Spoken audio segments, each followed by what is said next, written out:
Bonjour, bonsoir, chers toutes, chers tous. Heureux de vous retrouver dans cette nouvelle capsule. Aujourd'hui, je vais aborder avec vous le principe fondamental et fonctionnel du jeûne. Le fait de jeûner, ce que vous appelez également le carême, que vous confondez au fait que on ne mange pas ou on ne boit pas, du moins la compréhension ordinaire que vous en avez. Mais je ne vous parlerai pas que de ça. Je vous parlerai également en relation avec le jeûne et le fait de jeûner. Je vous parlerai de quelque chose de fondamental, puisque ça découle naturellement. Je vous parlerai du pouvoir de votre esprit. Parce qu'en fait, c'est vers ce point fondamental que le jeûne, le carême, vous conduit. Bienvenue donc à vous, bienvenue à toutes les personnes qui nous suivent régulièrement. Je voudrais d'entrée relancer les personnes sur Rafeza. Rafeza, c'est le rituel annuel du feu sacré. Ce rituel a lieu après la fête de la vie, c'est-à-dire après le 23-24 octobre, et ce rituel du feu sacré a lieu souvent en décembre. Cette année, le rituel du feu sacré 2021 a, disons, un cachet très spécial. Il s'agit de vous sortir le livre de Rafeza de 2017 à 2021. Dans ce livre, il est déjà disponible sur Amazon en livre virtuel et physique. Si vous commandez le livre physique, Amazon vous le livre. Et de deux, ce livre, bien sûr, sera disponible d'ici 2 à 3 semaines sur les territoires comme le Bénin, le Togo, la Côte d'Ivoire ou autres. Pour les gens qui peuvent en commander, on trouvera des voies et moyens. Et donc ce livre est important parce qu'il est divisé en 2 parties. La première partie concerne l'ensemble des Rafeza passés de 2017 à 2020. Et la deuxième grande partie, c'est un ensemble de techniques de thérapie. Vous savez, la thérapie, c'est cette tradition ancestrale qui permet de faire collaborer les énergies spirituelles pour guérir le corps physique, le corps inférieur et rétablir l'équilibre.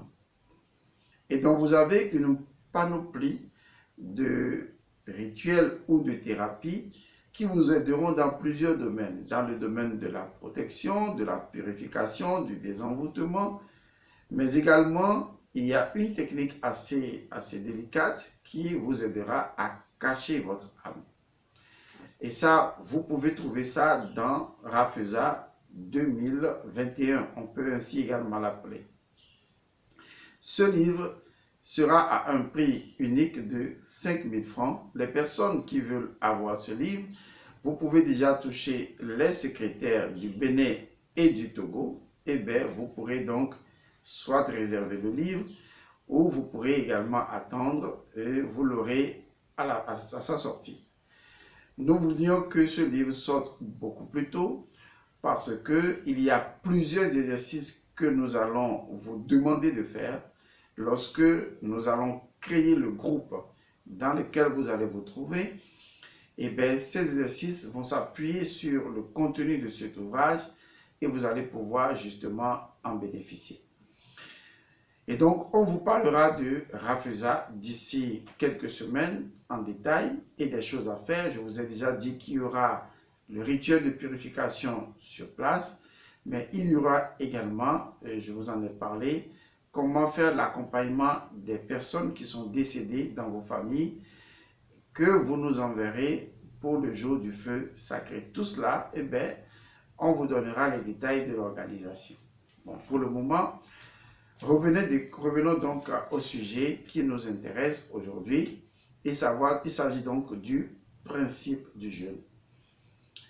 Lorsque je parle souvent de principe de quelque chose, je cherche à vous faire comprendre que il y a la compréhension que vous avez d'une chose de par votre interprétation, de par votre analyse, mais il y a également la compréhension d'une chose à partir de la chose elle-même. Car quoi qu'on dise, je peux passer du temps à donner un sens à une chose, à analyser la chose, à interpréter la chose, mais il y a ce que la chose est en elle-même et que la chose traduit en elle-même. C'est ce qu'on appelle le principe d'une chose.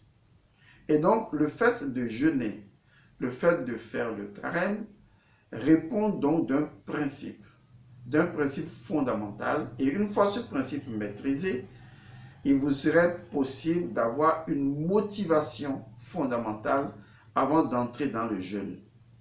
Parce que beaucoup de personnes aujourd'hui font le jeûne, premièrement parce qu'on le leur demande. D'abord, il y en a chez qui ça ne vient pas spontanément. C'est ce que font les religions. On instaure une partie ou une période de jeûne, et dès que la période arrive, que vous soyez pour ou que vous soyez contre, eh bien, vous le faites.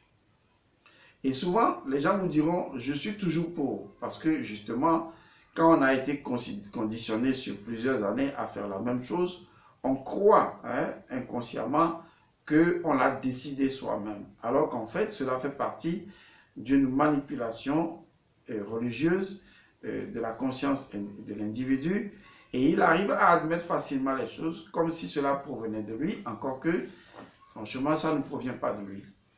Parce que, justement, posez-lui la question, quel est le principe premier du jeûne? Le nom premier, le principe premier du jeûne, il sera incapable de vous le dire.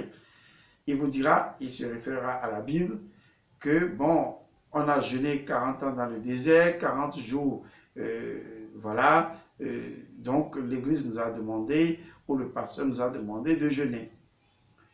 Ou bien il vous dira, s'il veut personnaliser un peu la chose, que bon, il a envie d'atteindre des objectifs, il veut perdre du poids, il veut atteindre une nouvelle conscience des choses, et donc il veut jeûner. En fait, si vous analysez ces réponses, on se rend compte que le fait même de jeûner, tel qu'il le comprend, va à l'encontre même du principe du jeûne lui-même. Vous voyez, ça va à l'encontre du principe même du carême. Parce qu'une fois que vous connaissez le principe d'une chose, vous n'allez plus tomber dans son tabou. Vous voyez, et vous n'allez plus faire des erreurs par rapport à cette chose. Parce que chaque chose en elle-même possède une divinité qui lui est propre. C'est cette divinité qui est son principe premier. Et la connaissance de ce principe premier vous permet d'avoir une relation, disons, équilibrée avec la chose. Et donc, le jeûne ou le carême a un principe premier. Et une fois qu'on maîtrise ce principe premier, eh bien, on peut décider, voilà, c'est important, on peut décider de jeûner quand on veut. On peut également décider de ne pas jeûner le moment où tout le monde jeûne, parce qu'on n'a pas besoin de faire savoir son carême ou son jeûne à qui que ce soit. Tout comme on peut décider de le faire avec tout le monde. Tout cela, vous le ferez selon votre décision. Parce que pour dire vrai, vous serez conscient en ce moment de ce que vous faites. La majorité n'est pas consciente de ce qu'elle fait. Or, quand on n'est pas conscient de ce que l'on fait et du pourquoi on le fait, on n'est pas dans la connaissance, on propage l'ignorance. C'est comme si vous dites à votre esprit et à votre âme, je jeûne, mais je ne sais pas ce que c'est. Du moins, je connais la définition, mais je ne sais pas quel est le principe premier du jeûne. Et donc, voilà, votre âme sait que vous ne le savez pas, excusez-moi. Votre esprit sait que vous ne le savez pas, que vous n'en avez pas conscience, et vous le faites quand même. Alors, quelle sera la structure de propagation de l'énergie de ce moment? Eh bien, ce sera l'ignorance. C'est pourquoi j'ai décidé de remédier à cela. comprenez que le principe premier du jeûne n'est pas seulement dans l'humain. Le principe premier du jeûne se trouve dans toute chose. L'avantage du principe premier d'une chose, c'est que certes, elle est la chose par laquelle la chose est la chose, mais elle est également, enfin, ce principe, je veux dire, est également universel. C'est-à-dire que, de façon transversale, on peut le retrouver aussi bien dans les divinités, dans les animaux, dans les plantes, on peut le retrouver partout. C'est ce qui en démontre l'universalité. Autrement, on dirait simplement que le jeûne n'est pas un principe, le fait de jeûner n'est pas un principe, le fait de faire un carême n'est pas un principe, et que c'est propre à une structure, à un pays, à une religion. Et pourtant, tout le monde entier pratique le jeûne, que ce soit dans un contexte spirituel ou non. Donc, d'une certaine manière, il faut qu'il y ait un principe premier de ce jeûne pour qu'on puisse s'y affairer autant. D'accord? Alors, qu'est-ce que le jeûne? Si on met de côté la définition dont j'ai déjà parlé à plusieurs reprises dans plusieurs de mes vidéos, que l'origine vient de Yayamana, qui en fait est un personnage mythique, qui avait pris la décision, non pas de se priver de nourriture, mais de vaincre la faim. C'est deux choses différentes. Parce que se priver de nourriture ne veut pas dire forcément vaincre. Vous voyez, il y en a qui pensent que le fait de jeûner, c'est se priver de nourriture. Mais pour Yayamana, cet être mythique, il ne s'agissait pas de se priver de nourriture, il s'agissait donc de vaincre la faim et de vaincre la soif. Donc pour lui, la faim et la soif sont des entités. Et pour lui, il s'agit de vaincre cette entité, duel de faim et soif, et d'en prendre le contrôle. Et quand on analyse le concept premier qui va donner le principe premier, on retrouve cela dans toutes les religions. Je vais vous donner une image qui caricature un peu la chose. Vous connaissez l'histoire d'un certain Lazare que Jésus a raconté en disant qu'il y avait une personne qui était riche, qui mangeait à satiété et qui donnait même à manger les restes aux chiens. Et qu'il y avait Lazare qui n'avait pas à manger et qui ne mangeait même pas ce qui était donné aux chiens parce qu'on le lui refusait. Et qu'après sa mort, après la mort des deux, eh bien, le riche s'est retrouvé dans une dimension où il avait soif. Et que Lazare était donc dans la joie parce que Lazare était heureux, il était en griffe au paradis. Et donc ce riche qui avait soif disait à Lazare, au Seigneur, je veux juste que tu me donnes une goutte d'eau parce que ici j'ai trop soif. Et donc cette histoire maladroitement a été souvent galvaudée parce que les gens qui ne maîtrisent pas les principes premiers des mythologies ont tendance à galvauder les connaissances en disant, eh bien vous voyez, eh bien si on meurt on va en enfer, il fait tellement chaud qu'on a soif, vous voyez, et que l'autre, on va au paradis, on a tout ce dont on a besoin. Vous voyez, leur explication s'arrête à ce niveau-là. Et pourtant, il y existe le principe de la soif. Vous voyez, quand j'ai soif, vous voyez, ça va même dans l'au-delà où, voilà, le riche a soif. Et il a besoin même de l'eau pour étancher sa soif. Et donc, il a également faim, puisque les deux vont ensemble. Ce qui veut dire qu'en réalité, le concept d'avoir soif a une importance. Regardez par exemple dans les paroles sacrées prononcées par Jésus sur la croix. Vous savez qu'on a parlé des 7 paroles consacrées de Jésus sur la croix, parmi lesquelles on a par exemple « j'ai soif ». Vous voyez, rappelez-vous, si vous ne vous rappelez pas, je ferai une autre vidéo là-dessus. L'autre parole, c'est « mon Père, pourquoi m'as-tu abandonné ?» En fait, les gens traduisent ça comme ça, mais en fait, la véritable explication, c'est « mon Dieu, ou bien mon Père, comme tu me glorifies. » Voilà. Donc, il a prononcé un certain nombre de paroles qui sont en fait un cheminement initiatique qui permet d'atteindre la réalisation. Et donc, à un moment donné, sur la croix, il a dit « j'ai soif ». Et donc, on a mélangé, on lui a donné un peu du vinaigre en quelque sorte, ce qui n'était pas buvable. Et donc, les gens se sont posé la question de savoir, mais pourquoi il a dit « il a soif ». Il a dit « j'ai soif ». Et donc, il montrait les différentes étapes de ce qui arrive dans le cheminement initiatique. Et justement, « j'ai soif » fait partie d'un principe premier du cheminement initiatique. Et « j'ai soif » de cette parole du Christ sur la croix est en relation, en reliaison avec le principe premier du jeûne et le principe premier du carême. L'initié qui fait son cheminement initiatique doit apprendre à vaincre la faim et la soif. Parce qu'en réalité, la soif et la faim, les deux vont ensemble, comme mari et femme, sont caricaturés dans un principe premier qui est le principe de la dépendance. Il est important de comprendre que le principe de la dépendance, qui est relié donc à notre principe de survie, caractérise notre vie au quotidien. Et c'est d'ailleurs ce qui génère le karma.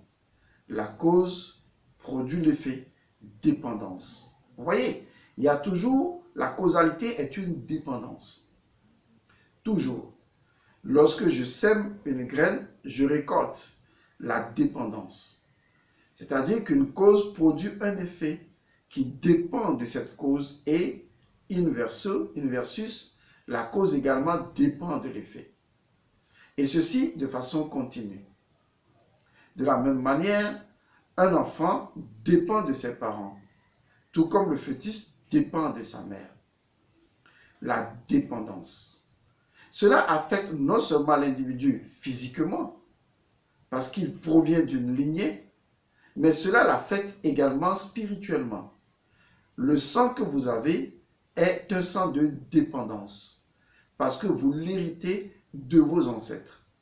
Et dans ce sang, il y a des liens de dépendance. Et ça, c'est tout à fait fondamental, il faut le savoir. Vous comprenez donc que la dépendance est toujours là, sous quelque forme que ce soit. Vous voyez donc que je vous conduis au-delà même du simple jeûne que vous connaissez ou que vous croyez connaître, que les gens croient connaître et qui ne sont pas capables de vous expliquer. Lorsque vous recevez l'éducation, c'est de la dépendance. Aujourd'hui, vous dépendez tous du système éducatif que vous avez reçu. Votre raisonnement, votre approche du monde, votre réflexion, cela fait partie de la dépendance. Et si en fait, ces choses n'étaient plus, eh bien, vous seriez dans une dépendance comme un drogué, parce que vous en auriez besoin. C'est comme, par exemple, vous avez l'habitude d'être avec une amie ou un ami, et vous avez vos habitudes à vous. Et un jour, il n'est plus là. Dépendance. C'est cette même dépendance, ou également attachement, qui fait que lorsque quelqu'un meurt, vous perdez quelqu'un, eh bien, vous êtes en souffrance. C'est normal d'avoir de la douleur, mais la souffrance, c'est de la douleur rendue personnelle, parce que vous dépendiez émotionnellement de cette personne. Tout comme des fois, les gens confondent le fait d'être amoureux et le fait d'être passionné. Il est vrai que généralement, les gens les confondent, parce que moi, je suis un amoureux de la vie. Mais quand vous dites, quelqu'un dit « je suis amoureux », c'est parce que c'est pourquoi je fais toutes ces folies. Pour lui, dans être amoureux, eh bien, il y a un facteur passionnel. Non, il n'y a pas de passionnel dans l'amour. Parce que même un stylo peut tomber amoureux d'une feuille, sans qu'il y ait de la passion ou du passionnel. C'est parce que l'humain veut ramener tous les principes universels rien qu'à lui. Et donc pour lui, il voit le fait d'être amoureux comme étant en relation avec une émotion. Alors que être amoureux n'a pas de relation avec l'émotion, puisque la lune et le soleil sont amoureux. Et pourtant, on ne peut pas parler directement d'émotion. l'atome, ou si vous voulez, le noyau est en relation avec la périphérie. On peut également dire que l'eau et la terre sont amoureuses ensemble. De la même façon, les choses sont amoureuses ensemble, entre elles. C'est ce qui fait la cohésion entre l'électricité et le magnétisme. Et pourtant, il n'y a pas émotion dans le sens de l'humain. C'est l'humain qui traduit cela sous forme d'émotion. Autrement, c'est une vibration. Même l'émotion est une vibration. Il faut bien comprendre que le fait de rétrécir le être amoureux ou l'amour au fait humain ne fait que vous faire l'expérience émotionnelle et sentimentale de l'amour. Et c'est en cela que vous faites erreur. Parce que l'amour transcende l'émotion, la passion, le sentiment et le mental.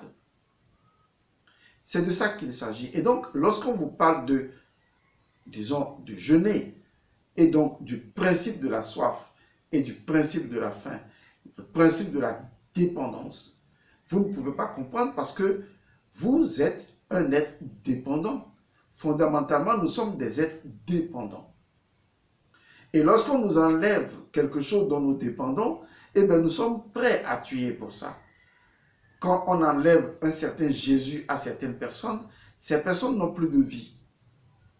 Et c'est justement ça l'esclavage. C'est l'esclavage duquel le jeûne ou le carême doit forcément vous faire sortir. Vous faire retourner à votre nature première, la liberté. Le jeûne a pour fonction première de vous restituer votre liberté, de vous rendre libre, de vous libérer de la dépendance ou de la soif physique, de vous libérer ou de vous affranchir de la dépendance ou de la soif émotionnelle, de vous affranchir de la soif intellectuelle, du mental, de la dépendance mentale. Parce que quand votre mental est habitué à faire une chose, elle ne veut plus lâcher prise. Mais si vous arrivez à vaincre cette dépendance ou à lâcher prise sur cette dépendance, vous permettez à ce qui est d'être. C'est-à-dire, vous laissez l'esprit être. C'est tout simplement ce que cherche à faire le jeûne. C'est ce que cherche à faire le carême. Bon, les gens me diront, oui, monsieur Godson, quand tu expliques bien, on comprend. Mais est-ce que tu peux nous donner un exemple pratique dans lequel, justement, on peut s'affranchir et réaliser que, effectivement, la soif, la dépendance, la faim, d'accord, c'est la même chose, mais clairement dit, oui, clairement fait, de quoi il s'agit concrètement. Alors, je vais vous donner un exemple assez banal. Parce que la vérité est très simple. C'est le mental qui complexifie les choses. Alors, je vais vous donner une phrase, ou je vais vous donner un ensemble de mots, à savoir, je suis heureux. D'accord? C'est une phrase, n'est-ce pas? Je suis heureux. Alors, je voudrais juste vous faire réfléchir, ou nous faire réfléchir ensemble. Est-ce que là, tout de suite, là où vous et moi nous sommes, est-ce que ici, tout de suite, en ce moment, vous pourriez prendre la décision irrévocable, irréversible, incontournable, irréparable? Est-ce que vous seriez prêt à prendre la décision ici et maintenant, que ici et maintenant, à partir de ici et maintenant, jusqu'à vous avez pris ou je prends, parlant personnellement, chacun parlant, je prends la décision d'être heureux en permanence. Quelle que soit la situation, je prends la décision d'être heureux. Est-ce que vous pourriez faire ça? Est-ce que vous pouvez le faire? Parce que cela suppose que, quels que soient les up-down des situations qui vous arrivent, vous devez garder cette constance. Comme quoi, je suis heureux. Je suis toujours heureux. Est-ce que vous pouvez garder cette conscience-là, cette conscience des choses? C'est-à-dire que, est-ce que vous pourriez dire simplement, je vais bien au bien, comme le bien va bien au bien. C'est aussi simple que ça. Est-ce que vous pouvez faire ce choix? C'est là que vous allez commencer à voir que la dépendance arrive. Parce que vous allez dire, oui, je peux le faire, mais je suis sûr que des pensées arrivent là, ou bien, c'est ça. Et vous vous dites, mais et si je perdais mon argent? Et si je perdais, et si je n'avais pas, et si ce que je veux atteindre, je ne l'ai pas encore atteint? Est-ce que justement, vous voyez jusqu'à quel point vous avez créé la dépendance. Suivez-moi bien, précieusement. Vous avez créé la dépendance à tel point que vous êtes incapable, là, tout de suite, de prendre la décision irréversible, implacable, inéluctable, incontournable. Je suis constamment heureux. Et de rester en permanence, dans l'absolu, dans cette décision. Parce que vous allez me dire que mais être heureux dépend de certaines conditions. C'est ce que vous allez me dire. Et je vous dirai, oui.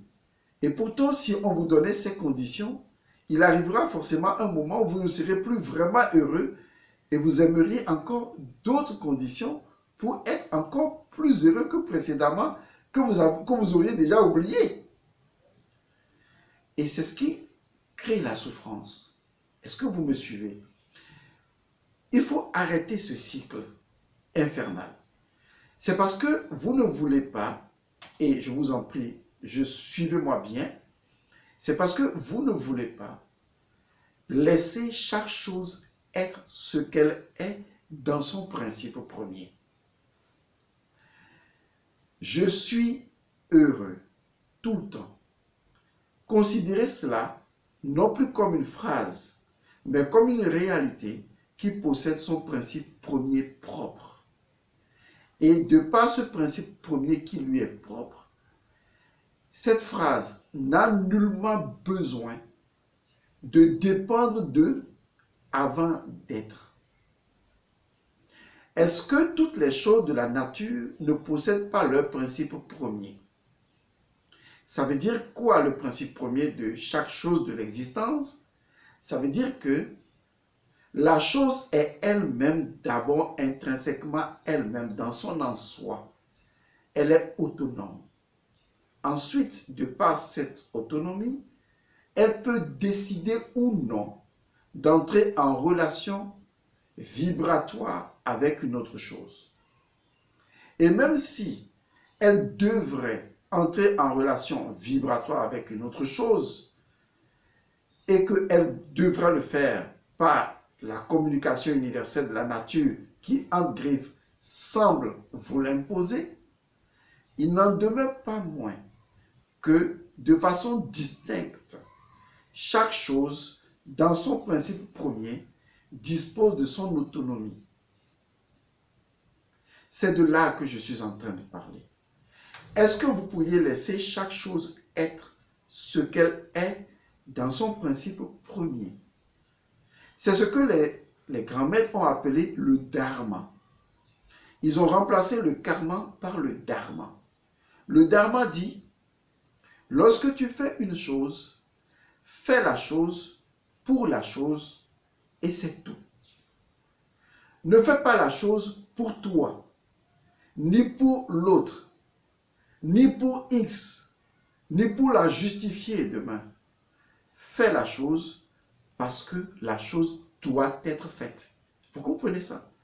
Et donc, je fais une chose parce que la chose doit être faite.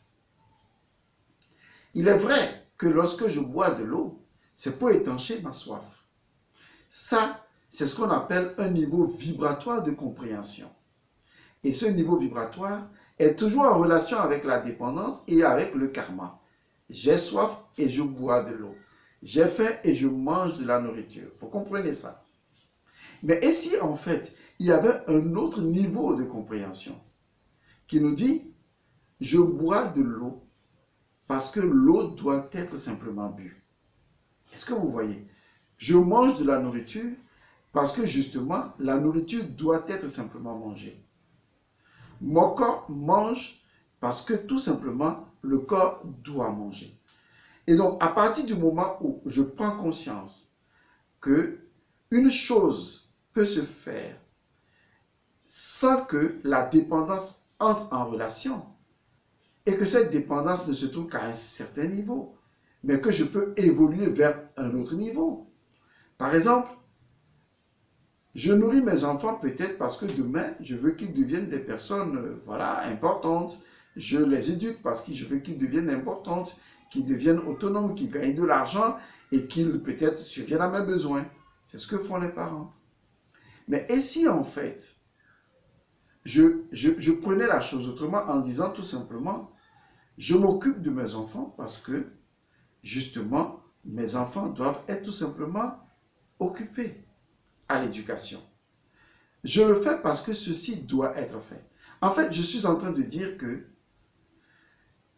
je ne fais pas la chose parce que la chose a forcément besoin de moi, puisque sans moi, la chose pourrait être faite, que ce soit par une autre personne ou que ce soit par la chose elle-même.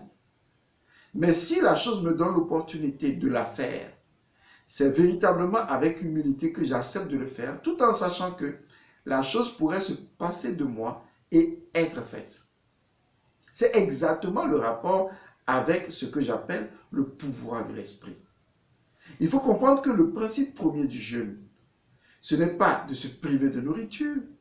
Le principe premier du jeûne, c'est tout simplement de vaincre la dépendance. Et de savoir que lorsque vous arrêtez de manger, c'est que vous êtes tout simplement en train de dire, je sais que mon esprit peut le faire. Mais mon esprit, peut-être pour le moment, me donne l'opportunité d'arrêter de manger. Mais en fait, mon esprit peut le faire. Je peux laisser mon esprit nourrir mon corps. Parce que je sais que mon esprit peut le faire. Et donc, je mets fin à cette dépendance qui veut que c'est quand j'arrête de manger que je peux entrer dans l'esprit. Non. Je peux entrer dans l'esprit même si mon ventre est plein. Et donc, en réalité, le jeûne ne me dit pas d'obligation que c'est en jeûnant que je rentre dans l'esprit. Mais le jeûne me dit, je fais ceci parce que ceci doit être fait, mais que ceci peut ne pas être fait et je peux naturellement atteindre la dimension du pouvoir de l'esprit absolu.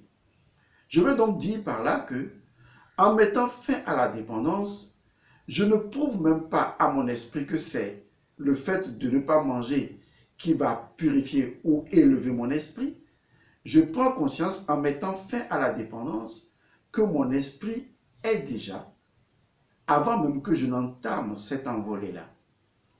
Et donc, en fait, je reconnais que je suis heureux et que être heureux ne doit pas dépendre d'une condition et que si je prends la décision d'être heureux, je reconnais que le pouvoir de mon esprit peut s'imposer quelles que soient les conditions et je l'accepte. Est-ce que vous voyez?